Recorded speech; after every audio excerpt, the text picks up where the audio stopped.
Les galères se poursuivent à Air Calédonie. La compagnie a été contrainte d'annuler des vols aujourd'hui. Entre pannes, problèmes logistiques, plusieurs rotations ont été annulées ces dernières semaines. Une situation qui se répète souvent. Ali Fou, Martial et sa femme sont venus tôt ce matin à l'aérodrome de Wanaham pour finalement apprendre l'annulation de leur vol. Surpris d'avoir le vol annulé. Et on regrette tout simplement parce qu'on a calé des rendez-vous à Nouméa et on doit retourner jeudi. On nous reprogramme pour mercredi, donc ça ne sert à rien de partir. Déplacer vers Tontouta, les billets qui montent et encore il y a beaucoup de frais à payer. Tout ça, ça prend encore de la peine pour les usagers. La compagnie aérienne fait face à de nombreuses difficultés. L'an dernier, elle a supprimé une centaine d'emplois, réduit d'un tiers son programme de vol et elle doit déménager d'ici le mois de juillet vers l'aéroport de Tontouta pour mutualiser ses moyens. C'est par la plantation d'un arbre de forêt sèche que le directeur de l'OFB, l'Office français de la biodiversité section Outre-mer, Jean-Michel Zamit, débute sa visite à la mairie de Poum. Dominique Fleureau, le coordinateur du projet de l'ABC, l'Atlas de la biodiversité communale, profite de l'occasion pour faire un point sur les travaux effectués ces dernières années.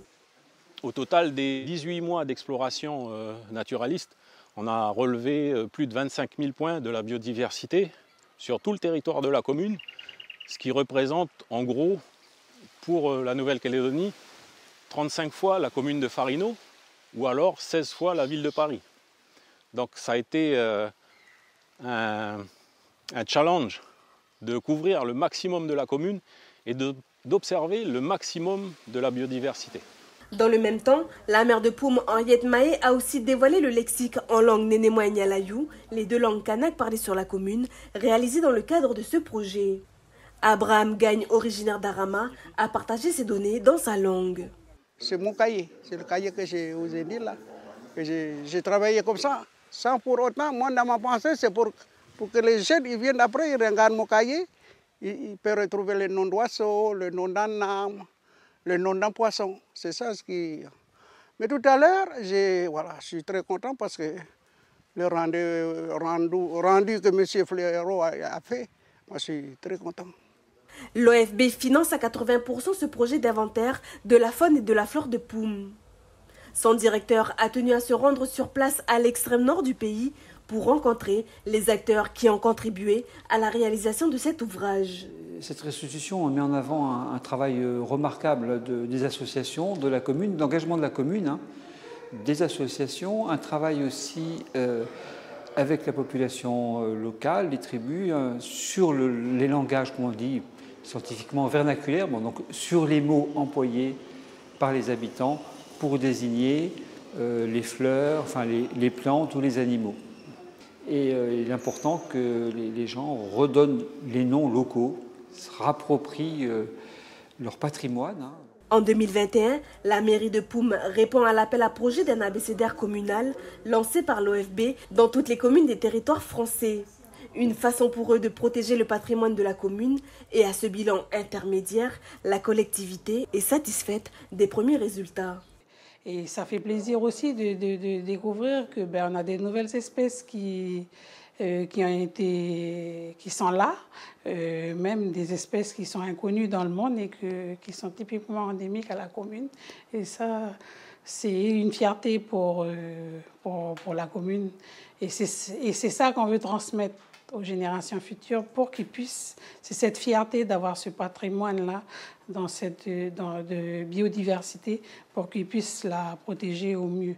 Plantes, animaux terrestres et marins, accompagnés de photos et de descriptions, mais surtout de cartographie, l'Atlas de la biodiversité de Poum devrait paraître en juin. Un outil qui servira de base de données pour des futurs aménagements communaux ou encore pour le scolaire. Après Tontouta et Nouméa, le scarabée rhinocéros gagne du terrain malgré la mise en place d'une campagne de lutte par la DAVAR, la Direction des affaires vétérinaires, alimentaires et rurales, et le CIVAP, le service d'inspection vétérinaire, alimentaire et phytosanitaire du gouvernement. Dernièrement, il a été signalé à Canala et à Pointe-Bout. Appelé scientifiquement Orites rhinocéros, l'insecte a été observé pour la première fois au pays en 2019. Reconnaissable à sa corne sur la tête, cet insecte ravageur pouvant mesurer de 3 à 6 cm peut décimer des cocotiers et des palmiers en quelques semaines. Aujourd'hui, on a une aire de répartition, une invasion en fait du rhinocéros qui se fait de plus en plus grande. Donc la province sud, on sait que ça descend probablement jusqu'à Païta, Dembéa, et ça remonte vers Bourail. Et par contre, la province nord, pour le moment, est encore intacte, même s'il y a eu une interception au niveau de Pointe-Boute, et les îles sont encore intactes. Donc ce qu'il faut essayer, c'est de contenir cette zone-là au maximum pour éviter la propagation au niveau de la province nord et de la province des îles. Face à ce ravageur, à l'IAC, l'Institut agronomique néo-calédonien, les équipes tentent de développer un moyen de lutte biologique, un champignon tueur de larves et d'insectes adultes. Le premier dosage qu'on a réalisé, avec la dose maximum, ça n'a permis de tuer les larves qu'au bout de 21 jours, et les adultes, au-delà de 90 jours, certains étaient encore vivants. Donc ce qu'on essaye de faire aujourd'hui, c'est de traiter avec des dosages qui sont plus importants pour essayer de raccourcir ce temps de mortalité et avoir du coup des larves ou des adultes qui vont mourir beaucoup plus rapidement. Malgré les recherches et le travail de terrain, le coléoptère originaire du sud-est asiatique continue de progresser sur la Grande Terre. Dans un communiqué datant du 26 janvier 2025, EPLP, l'association environnementale, lance l'alerte sur le micro-endémisme des palmiers calédoniens. En Calédonie, à ce jour, on a 40 palmiers inventoriés, dont 39 sont endémiques. Est-ce que vous imaginez, les uns et les autres, notre pays sans palmiers, sans cocotiers ?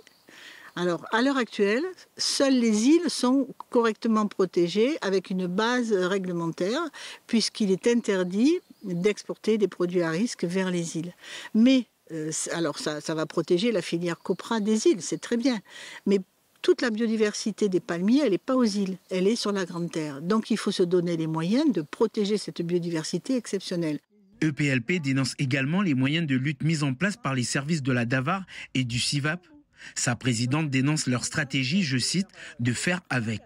Donc c'est un problème qui, on va dire, a de gros enjeux de conservation et il faut vraiment s'investir dans la lutte contre cet envahisseur. Et nous ne sommes pas d'accord avec le CIVAP qui nous demande de faire avec. Non, nous ne voulons pas faire avec, le risque est trop grand, nous voulons des actions et des actions pertinentes. Sollicité à plusieurs reprises, le CIVAP n'a donné aucune suite à notre demande d'interview. À ce jour, pour éviter la propagation du scarabée rhinocéros, le gouvernement a mis en place une campagne de communication dans laquelle il invite la population à surveiller cocotiers et palmiers et de ne surtout pas déplacer plantes, fumier ou compost d'une zone infestée vers une zone indemne. Donc voilà, les 7 femmes qui ont été mises à l'honneur cette année. Donc nous avons les 2 personnes, Anne et Myriam, qui sont les responsables de la station Shell d'Apogoti, donc qu'on a souhaité mettre en valeur. Ce sont des femmes très courageuses qui se sont engagées, qui ont décidé de reprendre leur activité en n'ayant pas toutes les certitudes, mais qui ont voulu faire repartir l'économie et faire repartir la vie de leur établissement. Chaque année, depuis 2020, 6 à 7 portraits de femmes habitantes à Dembéa sont sélectionnés pour compléter l'exposition Engagement de femmes au centre aquatique de Dembéa. Ce qu'a voulu la ville de Dembéa, c'est un peu mettre en valeur des femmes de Dembéa. Des femmes qui représentent le quotidien, des femmes qui s'investissent dans tous les secteurs d'activité, que ce soit dans l'entrepreneuriat, que ce soit dans le commerce, que ce soit dans les quartiers, que ce soit des jeunes, des moins jeunes. En tout cas, nous avons actuellement 37 portraits. C'est la façon d'honorer les femmes, une des façons d'honorer les femmes, puisque la ville de Dembéa est quand même très présente toute l'année pour développer la condition féminine, le droit des femmes, en s'appuyant beaucoup sur le tissu associatif, le CCAS et tous les services de la ville pour mettre en place des actions pour assurer les droits des femmes et notamment pour permettre aux femmes par des permanences régulières, des ateliers, de se renseigner, d'avoir les informations sur leurs droits dans des situations qu'elles peuvent rencontrer tout au long de l'année. faut savoir aussi que plus de 60% des effectifs de la municipalité sont des femmes. Donc voilà. Donc en tout cas, cette exposition, c'est aussi un marqueur de l'identité d'Ambéenne, hein, puisque au-delà des 60% des agents, plus de 50% à Dambéa sont des représentants du sexe féminin. Donc on voit que les femmes prennent tout naturellement et c'est bien justifié de la place dans la vie au quotidien, mais on ne faut pas se leurrer. On sait qu'il y a encore des inégalités et qu'il y a encore beaucoup de travail à accomplir. Une grande exposition de tous ces portraits se tiendra en 2026, à la fin de la mandature du maire de Dambéa pour célébrer la femme. Une exposition qui sera visible tout au long de l'année. Une autre exposition intitulée « Destin de femme » est également visible à la Maison de la Jeunesse. À noter aussi que demain soir se tiendra un nouvel événement qui permettra aux femmes d'accéder à partir de 16 h gratuitement au centre aquatique et à ses activités avec DJ Romu pour mettre l'ambiance.